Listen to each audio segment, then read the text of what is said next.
Hey everyone, and welcome back to the channel. So, I recently bought my first house.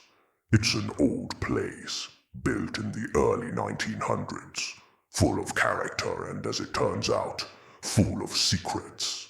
Everything was perfect for the first few weeks.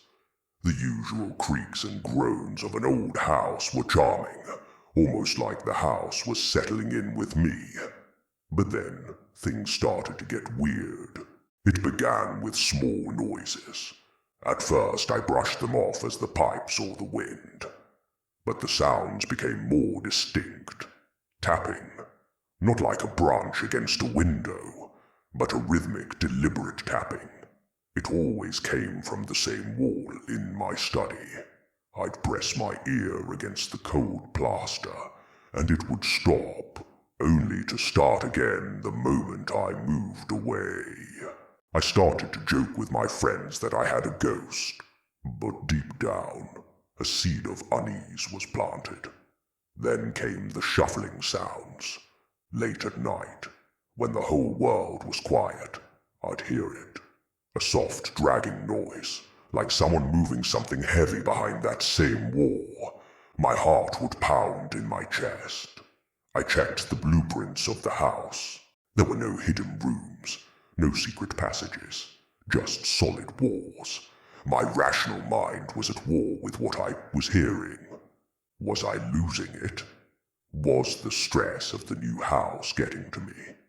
I even set up a recorder one night, and when I played it back the next morning, I heard it. Faint but undeniable. Shuffling. The turning point was last Tuesday. I was working late in my study, and the tapping started, louder this time, more insistent.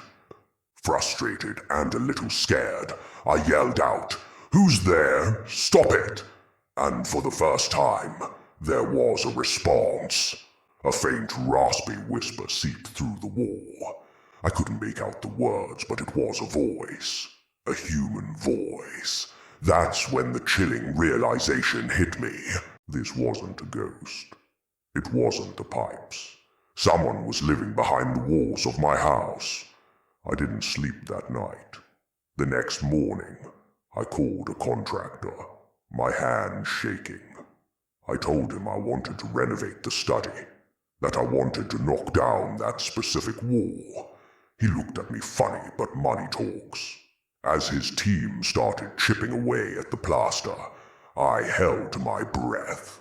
Dust filled the air, and then a hammer broke through. Behind the lath and plaster was not insulation, but a dark, narrow space. And in that space, we found something.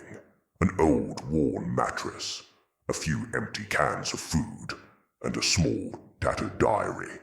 The diary belonged to a man who used to work for the original owners of the house, over a century ago. According to his writing, he had fallen on hard times, and fearing he'd be thrown out onto the street, he had secretly hollowed out a section of the wall to create a hidden space where he could live undetected. The last entry was dated decades ago. He wrote about hearing the new family, the sounds of their lives, feeling like a ghost in his own home. There was no one there now. The space was empty, a dusty tomb of a forgotten life. The sounds I heard, I don't know.